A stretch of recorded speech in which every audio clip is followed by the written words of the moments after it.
Welcome to the Side Hustle to Small Business podcast, powered by Hiscox. I'm your host, Sanjay Parekh. Throughout my career, I've had side hustles, some of which have turned into real businesses. But first and foremost, I'm a serial technology entrepreneur. In the creator space, we hear plenty of advice on how to hustle harder and why you can sleep when you're dead. On this show, we ask new questions in hopes of getting new answers. Questions like, how can small businesses work smarter? How do you achieve balance between work and family? How can we redefine success in our businesses so that we don't burn out after year 3? Every week, I sit down with business founders at various stages of their side hustle to small business journey. These entrepreneurs are pushing the envelope while keeping their values. Keep listening for conversation, context, and camaraderie.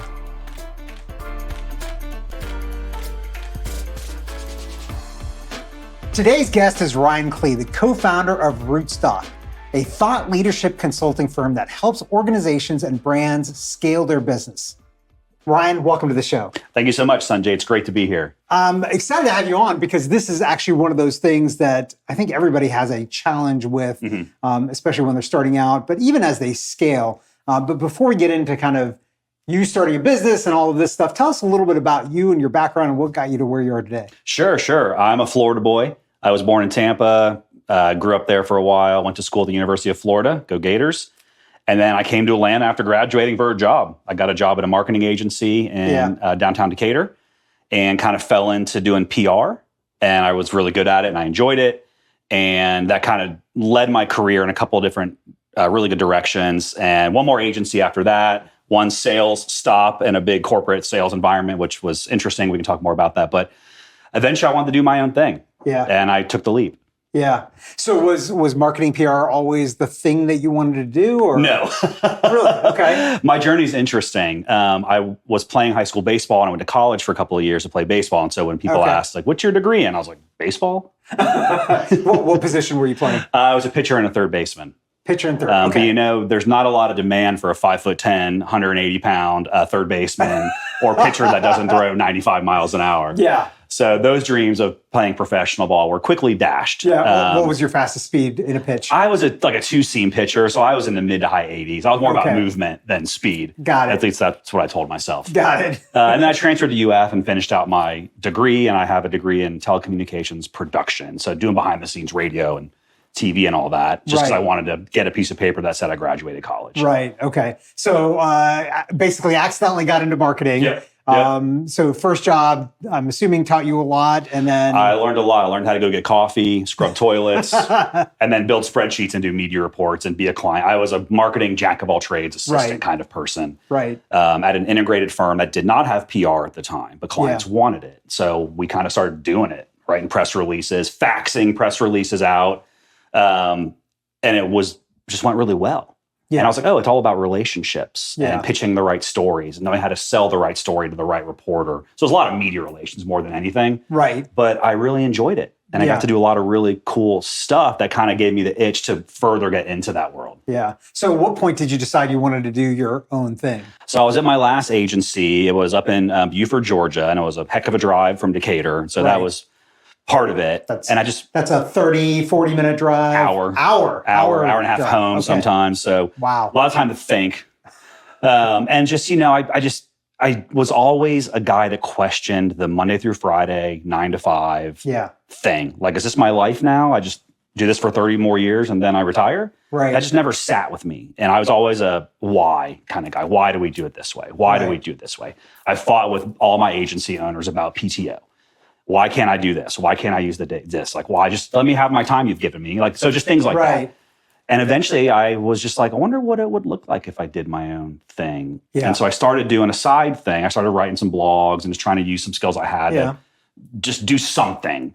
And then that just kind of, the thought kept getting stronger. And I had a great mentor at my last agency that really helped me and encouraged me and talked me through some things and let me just like get some things out. Like, okay, why are you hung up on this? What's scaring you here? You know, why wouldn't you do it? And so I just, through a lot of that stuff, I eventually got to the point where like, I'm going to do it. Yeah. Is this the first time you've been an entrepreneur? Did you do anything entrepreneurial before? I'm a very late blooming entrepreneur. Okay. My family was go to high school, graduate, go to college, graduate, get a job, work until you retire, and then die. Okay. And I was like, oh, okay. Wow, that sounds very unpleasant. It's just like, and my parents are awesome, by the way. But that was just how, like, my mom was a government employee. My dad and stepmom were teachers at a Catholic school. And my stepdad was an Air Force and then a government employee. So they had a certain way they approached the world. And that's how I was. So I never had any entrepreneurial ambitions that I knew of. I think it was kind of in there, smoldering until I was like, maybe I could do this. Yeah. How did that go over when you decided to quit your job and do this entrepreneurial thing? What did people in the family say about that? Everyone was very supportive. My mom was kind of like, I don't get it, but okay. Like, I love you and I support you. Right. I was married at the time and my wife was very supportive as well. And she worked, I was in that great spot where we didn't have kids. Yeah. We had just bought a house. I had a spouse that was working and making money. So I kind of had a couple of safety nets. And I was like, if we do have kids, and I haven't done this, I probably won't. So it was that perfect time in my life where, like, if I don't do it now, I don't think I ever will, and then I'll regret it. Right. So I made the jump one day, and I put in my 2-week notice, and I had a couple of clients already from the side hustle.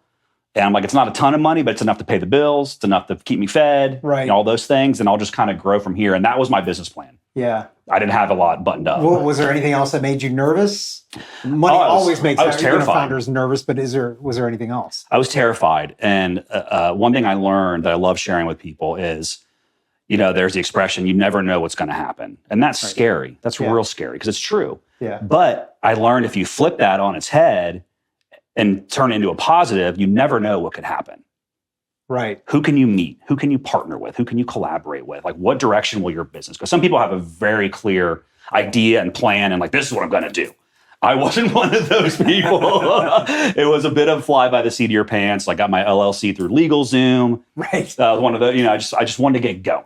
Yeah. And so by flipping that statement on its head, you never know what could happen. It excited me. Right. And that helped kind of give me the courage to be like, just do it. And what's the worst that happens? Yeah. You fail, you go get a job. Right. Right. Exactly. And I think that same sentiment of, what could happen also applies when you're working for somebody else. Mm-hmm. Like, you're not really in control of what could happen. No. As an entrepreneur, a lot of times you're not in control of what could happen. You've just got to do things and hopefully everything kind of connects. And you're going to stress about work no matter what, whether it's your work or someone else's work. And so I was like, I'd rather stress about my own work instead of stressing about their work and making them money. Right. Why can't I just do it myself? And it's scary. It was really scary. And to this day, I'm now 7-something years into this and I'm here, but it's still scary. And just in different ways as you grow. Yeah, exactly. Okay, so when you started, you had a couple of clients that came from the side hustle business? Yep. Okay.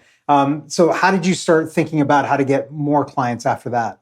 No, great question. So my first client, and again, I didn't have a plan. I wasn't a thought leadership consulting firm yet. I was just a mishmash of PR and comms and media relations and whoever could get in the door. For, exactly. Yeah. Because I could do all of it. Right. And then I started collaborating. I have a dear friend who became my co-founder at Rootstock, Tom Bell. He's a former journalist and he was the co-founder of the Decatur Book Festival. And once he left there, he started his own brand narrative firm called Chronicle. Okay. And I always was impressed by him doing his own thing and a little bit jealous. So every now and again, we'd grab coffee or lunch and I'd pick his brain and he'd support me in my things and blah, blah, blah. And so once I went solo, we started doing some work together, like some small projects. Well, then we got a couple bigger projects. And all of a sudden we're like, hey, this is kind of a thing. And so, like, you never know what could happen, right? Right. All of a sudden, Chronicle and Rhino Media, which is my first company's name, we're doing work together and landing some fairly large clients that are, paying us good money and we're doing really good work. And we still weren't even a thought leadership firm yet. It was still like, we'll come in, do marketing, comm strategy, and we'll write good content and have great conversations and help you think deeply about stuff and all this. Well, it just kept getting better and better. And we're like, we should probably give this thing a name because Rhino Media plus Chronicle doesn't really roll off the tongue. And no one knows how to introduce us to anybody or even tell them what our elevator pitch is because we didn't know. Right. So we formed Rootstock. Yeah. And where does the name come from?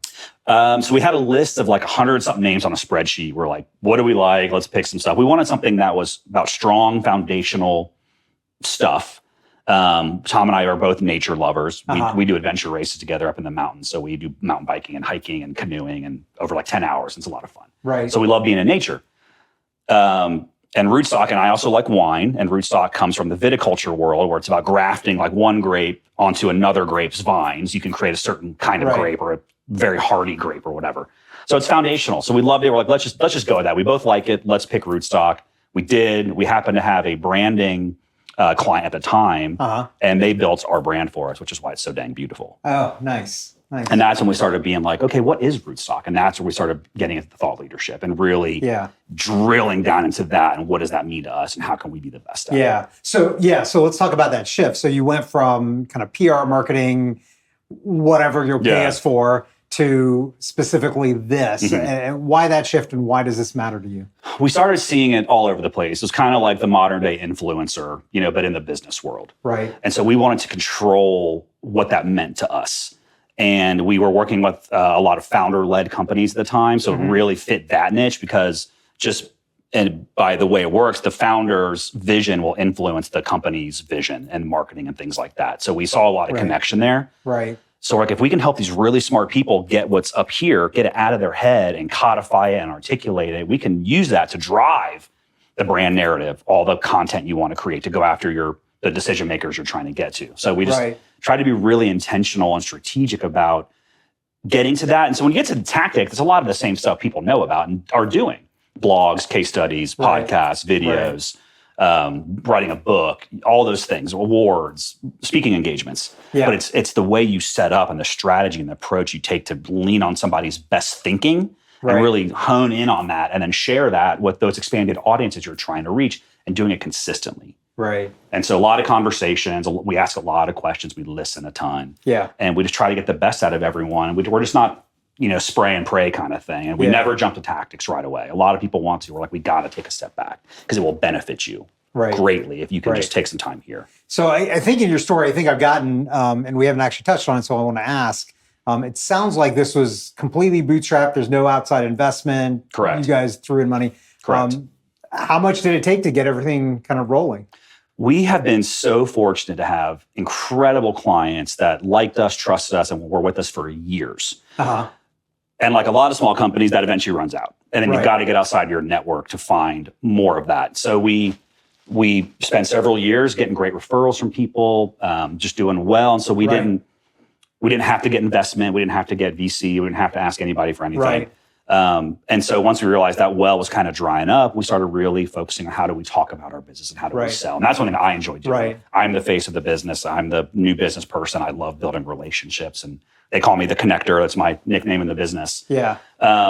So we're just going out there and finding more of the right people. It's our ideal customer profile. What did it take to start the business? Was there any cost? No, I mean, we literally, because Tom and I we filed a new LLC piece of paperwork that said Chronicle and Rhino Media now own Rootstock. Okay. And that was it. That was literally it. We were already doing the work. Right. And we were doing well, and we had kept raising our prices a little bit to be in line with market pricing and things like that. Because we, as a young company, we were pricing low at first for agency world. Right. Just we needed work. Yeah. Well, then we slowly just inch that up a little bit with each new contract, and you get to a point where you're at market value. Right. And then you realize also we're providing exceptional value. Yeah. So we need to be able to charge for that accordingly. Yeah. So do you still have that same structure where you've got Rhino and Chronicle owning Rootstock? So the last 18 months have been a whirlwind for Rootstock. Tom, my former co-founder, and I say former because he's no longer part of the company. Okay. He had some family health crises that just derailed his year last year. Yeah. And he wants to go explore other things. You know how it is when people pass away in your life, especially when he had two of them pass away within 6 days of each other. Oh, gosh. It was awful. Yeah. It was an awful year. So he understandably wanted to go a different direction. Right. Then we had a very rough end of the year last year, and I'll be completely honest. The entrepreneurial journey is a roller coaster, as you all know. And we were riding high for so long, and it was inevitable we would crash. Well, at the end of last year, we had two clients leave us fairly unexpectedly, and they were our two anchor clients. Oh, wow. So all of a sudden, it's the holidays, and we're panicking a little bit. My co-founder's gone. We just lost a couple big clients. What the heck are we going to do? Right. No one's selling around the holiday or buying stuff around the holidays. So we used that time to get ruthless about how we spoke about the agency and how we sold ourselves. And we trimmed copy from the website. We got more direct. Like, here's what we do. Here's the value it provides. And here's how we do it. Right. And so really, I have to remind myself of this because I'm very hard on myself. But we've only been actively selling since January of this year. Right. I call it Rootstock 2.0. Yeah. And it's just hustling. It's just getting out there and meeting people, having coffee, lunch, drinks, whatever. Right. And finding more of the right people. And that just takes time, especially when you have a longer sales cycle like we tend to do. Yeah. So we've been through a lot, but it's what a lot of entrepreneurs go through. And you got to lean on people that you have around you, your family, your friends, your spouses. Like, don't be afraid to ask for help and referrals. And, How big is your team? Is it you and? We have, we're fully remote. Okay. There's 3 core players, myself, Tara McVoy, who is our editor and chief of staff. Tara is amazing. Like, I cannot talk enough highly about her. She is an 8-time published author. She published with Simon & Schuster for about a decade. She's a former program director of the book festival, which is how I met her. So she directs all of our client content. So, I mean, you've got an 8-time published author, like, dealing with all your content. Right. And then we have our third person, our project coordinator, Lindsay, who kind of takes care of all the important admin and back-end stuff. Right. So we're the 3 core people. But then as needed, we have writers, designers, videographers, social media strategists. We bring in people as needed per project. So it's kind of the new agency model. You don't have to have 15 people on staff just to have them. You can pull in people as needed, which helps keep costs down and things like that too. Right. And it's fun. I enjoyed that part of it, building the team for a project. Yeah. So you mentioned fully remote. Yep. How is that in terms of managing and kind of making sure everybody's on the same page? Communication. You know, we use Basecamp as our project software, which is all Tara. Tara is a unicorn that is equally creative and equally pragmatic with like processes and systems and things like that. So Tom and I was like, are you doing that thing? Which list is that? I have like a million sticky notes here. I don't know which one's which. Tara came in and just was like, no. We're going to like bring some order here. Right. So we use Basecamp a ton to communicate, and I'm bad. Tara has had to really help me like communicate because it's essential. Right. So they know what I'm doing and vice versa. A lot of communication. We have a team meeting on Monday mornings with Tara and Lindsay and myself. What's going on? Tara and I have a new business meeting during the week. And then just as needed check-in. So it's just communication. And then we all have memberships of Switchyards. Okay. So we'll go meet in there in person sometimes just to go see each other. Okay. Oh, so they're local, but yeah, Tara's local. Okay. She lives just down the road here. Lindsay lives a little farther away, so we don't see her as much. Okay. But she's invaluable to us, and she'll come to our retreats or gatherings. She'll drive in from Lake Oconee. Yeah. But so we get some in-person time, and we try to make that a priority. If we haven't seen each other in a few weeks, like, or let's go get a drink and hang out and chat. Right. Not about work. Yeah, that makes sense. Yeah. Let's talk about clients and kind of what you do for them. Yep. So, you're in this thought leadership approach for them. Like what resonates, what doesn't resonate with clients like that? Like, how do you talk about the thing that you do and how does it make sense to them? It's a great question, and something we've worked hard to address because I realized we couldn't sell ourselves very quickly. Right. And so to us, a thought leader is someone that is obviously very smart at what they do, but there's a difference between a subject matter expert and a thought leader. Right. This is my next blog I'm working, so keep an eye out for that. But subject matter expert is, they're so valuable to the company. They could be an accountant or an engineer or someone that has this very specialized skill and they crush it. But that's it. And then they go home at the end of the day and like they stay, just do their thing. Thought leaders take that, but then they go public and they share it. And they want to us, we like to say they elevate their entire field. So how can my thinking and my ideas, how are they better than the current best practices? What trends are we seeing that I can impact, that can impact my business? And then share that with people, with all the stakeholders in your field and your industry. Right. How can the way we do stuff or want to do stuff, how does that make everyone better? How does it make our entire field better? Right. So that's how we define that. And then through conversations, through strategy, through all these things we do, we uncover that key thinking that then fuels all the content, all the sales stuff, like all the case studies, whatever, your speaking engagements. Yeah. So we have a Venn diagram of our 3 key areas that our work informs: strategy and story, conversations and content, and connections and clout. And the clout is a big one because that's where, you've earned that clout. You can't just say, I'm a thought leader now. Come on, everybody, come follow me. Right. No, you've got to earn that. And you do it through the strategy and the story you tell and the conversations you generate and that you have and that you nurture with people. And the content you're putting out there for your decision makers, for whomever. It impacts all that stuff. And so that's kind of like in the middle of that Venn diagram is your thought leadership position, which we have an offering where we help you figure that out. It's a workshop. And we help you dive into things like what you know, what you believe, what your vision is, and then how do you articulate all of that in a way? And so that's kind of where we start with most people. Yeah, it's interesting. So, to me, it feels like this would be a bit of a sales challenge because there's not a lot of people that wake up and be like, today I need to make sure that I'm a thought leader and do that. So like, how do you work through that sales process? And I think that's a challenge for a lot of people that are trying to do new things that people are not necessarily looking to find, right? Like a lot of things that we do as entrepreneurs are brand new, and nobody is thinking like, today I need to find somebody that does this. Yes. It's not even in their kind of thought process. So how do you deal with that for yourself? It's a challenge, to be honest. But when you find the people that get it, it's so amazing and very rewarding. And it's so funny because some people get it right away. Right. We have a current client that took us a year or probably a year and a half to sign. From the first moment he met us, he's like, "Oh, I love your approach. I want to work with you. I'm just not in the position to do it yet." Right. So that was a year and a half nurture to get to where we are. And now we're just having so much fun with this client. It's going to be a long-term thing. So he got it. But folks that don't get it, that's where like, okay, well, that's where we just get better about talking about it. And what are your goals? What do you want to do? What are you trying to do? And then let's just figure that out together. It's super duper collaborative. Yeah. Is how we operate. Like, the clients that we don't do well with, and we've had some that didn't work out, where they hire us and they're like, "Okay, great, I'm going away now. Make me a thought leader." Right. It's like that's not how it works. That's not what we told you we were going to do. And then ultimately those just flame out. Yeah. And it's not a great fit, and that's okay. Yeah. But we've learned through that who are the great people we're going after that would value our kind of work. Because you're right, there's a lot of smart people out there, and there's a lot of egotistical people out there. It's finding that balance of smart, a little bit of ego, but the good kind of ego, but not too much that you won't listen, and participate in the conversations to, again, help you and your company. All we're trying to do is get you, like, elevate you in your field, so that if client prospect X you're going after and they're deciding between you and a competitor, well, hopefully you are above them with the way you think and the way you approach the work, and they're going to want to pick you and not this person. So it's not a direct lead gen tool. Like, we're very much a top of funnel organization. But it does impact lead generation, because if you're out there at an event and you speak and then 10 people want to come talk to you afterwards because you've impacted them, that's huge. Right. Or if you've done a podcast and you start getting emails about it, or you're posting on LinkedIn and someone's like, "Hey, I like that thought. Let's talk more." Yeah.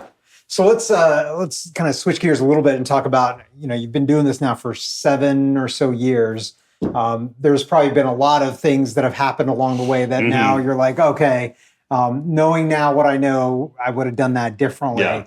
What's top of mind for you of like one of those things? Oh, man. I always want to say like, "Oh, I do nothing differently. Things happen for a reason." And I do believe that to a certain extent. For us, I wish I would have, I kind of made a mistake I said I'd never do when I was at my past agencies, where either you're relying on like one really big, like, key client that's like fueling everything. If you lose them, like, everyone's screwed. Right. Or a bunch of big clients. If you lose one of them, you got to fire people. And then also not making the mistake of doing no business development when times are good. That's one thing we did that I wish I could do differently was, man, we're cranking. Even though I was going through deals are just going to keep we're like, fine. But then your co-founder leaves you, and then your 2 biggest clients leave you, and all of a sudden you're in a lurch and you're kind of in panic mode. And then you're coming from a place of scarcity and not a place of abundance, which impacts the way you approach prospects. And you don't want to seem desperate. You don't want to be like, you don't want to lower your prices to get more people in the door. Right. So if I could have done one thing differently, it would have been really trimming the brand down more to what it is now, but like a year and a half ago. Yeah. When those 2 clients left, those 2 big ones, how many days apart were they where they let you know that? Oh, gosh. I remember the first call. It was a Friday, and I was going to a winery in North Georgia with my girlfriend at the time. Right. That was mid-November. Okay. And then probably 3 or 4 weeks later, the other one came through. And at this point, this is when twice now I see Tara's name pop up on my phone. I'm like, "Well, okay, what's up now?" She's like, "I hope you're sitting down." I'm like, "Oh gosh, what's going on?" It was one of those times of years, and we got through it, and through having an amazing team and the foundation of trust and respect that we come from, we can have tough conversations and get through that. But I wish we would have filled that pipeline earlier, because right now our pipeline's fuller than it's ever been. Right. I think we're facing a lot of issues other agencies and consulting firms are facing, where people just are tightening the wallets a little bit. Right. So the pipeline's full, but we can't get people to pull the trigger. And I'm hearing that from a lot of different agency owners and consulting owners. Yeah. So that would be one thing I wish we could have gone back and done differently, but we can't. So we've been crushing it since we figured that out. What's the shortest time frame you've ever gone from somebody at the top of the funnel to signed, and what's the longest from that? You mentioned one that was a year and a half. That's probably the longest. That's our longest. Okay. And our shortest has been like a week. Oh, and that's rare. Really, I want more of those. Right. Everybody does. Right. But all of a sudden they're like, okay, great. Sounds good. I'm like, I thought we'd have like 4 more calls. Right. All right, let's rock. So that's great. So we've seen the spectrum, but really that average is, it's a few conversations. Like we're having a great talk right now with the prospect where we've had 2 talks. They've seen an initial very loose proposal. Now we're working on a more specific scope because we've got more intel from them. We'll present that and blah, blah, blah. So that'll be, assuming we get them, fingers crossed. You never want to assume. Right. That'll be a couple of months probably. So it could be anywhere from a week, which is rare, to a year and a half, which is rare. So usually it's like a 3 to 6 month kind of period. Yeah. And some of these old clients we're talking to again about working together again, just in a different capacity. Because we do good work and we are relationship people and we don't burn bridges unless there's a reason to, but we're not those kind of people. So that makes me happy too that maybe we'll get to work with them again. Yeah. Because they're growing and changing on their end and you just stay in touch, you have conversations. I play soccer with one of the guys. I was texting with the software consulting owner the other day. We were just kind of just commiserating about stuff. And it's not about selling. And that's just about being a human and just being like, yeah, you're a good person and I'm a good person. Like, and we're tackling challenges together. So let's just, eventually that'll become something monetary and all that stuff, but we'll get there. Yeah. Yeah. Okay. Last, I think, question, unless you say something that makes me think like, oh, I've got one more. You've been doing this for a while. You've gone through this first time being an entrepreneur, lots of stuff in between. Any advice for somebody else that's thinking about doing the same kind of thing? Like you started with a side hustle and then went full, like either pieces of those or both pieces of those. Like, what's your advice for somebody else that's thinking about doing this? A couple things. Don't be afraid to ask for help. People want to help, they just don't know how. So talk to your colleagues, talk to your friends, talk to your family, talk to people in the industries you maybe want to do, whatever you're trying to do, but just talk to people because people do want to support you and they want to help you. And that's one thing I learned. And it's hard to ask for help sometimes. Right. You're like, I can do it all on my own, but you can't. And maybe you can, that's great, but you shouldn't anyway. Get a team around you, build that support and ask. And the second thing is, and this is one thing I love telling people is, if you have your big goal and you want to get there, well, you're not going to get there in one fell swoop. Right. So every day, do one thing to get you to that big goal. Yeah. It could be a little thing, it could be a medium thing, it could be a big thing. It could be getting your LLC from LegalZoom, or talking to your business lawyer about how do I get this going. It could be writing some website copy for your new website. It could be building your business plan. It could be writing a LinkedIn post about something like around your work. It's just do a little thing, investigate this. Like, how much will this cost? Like, don't put it all off because all those little smalls add up to the big. Right. There's a great quote out there and I forget who it is, but an old client used to use it. And it's like every big is just a collection of smalls. Yeah. So just every day, do one thing to get you to that goal. Because if you wait and think I'm going to have this grand day where everything falls into place, it's just not going to happen. Right. And then you're unnecessarily stressing yourself out. Yeah. Yeah, I like it. Ryan, this has been fantastic. Where can our listeners find and connect with you online? Absolutely. So I'm on LinkedIn is my main thing, Ryan Klee, Klee. Our agency's website is rootstock.agency. And I'm also on Instagram. If people want to go there at Rhino Klee, RYNO, because that's my nickname. But LinkedIn is my primary form of social media. It's funny because I'm not a big social guy. Yeah. Like, I'm social in person, but I'm not social online. But I've got to walk the walk. I tell the clients to do all this stuff, and how can I not do it? Right. And it's a challenge. And the biggest challenge people face is consistency. And I face it all the time. Yeah. So I know what my clients are going through. Right. So anyway, you'll hopefully see more of me on LinkedIn. If I can be as active as your buddy Adam, who just cranks out all the content, which I love.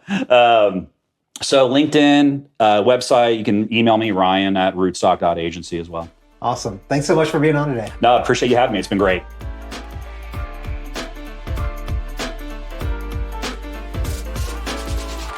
Thanks for listening to this week's episode of the Side Hustle to Small Business podcast, powered by Hiscox.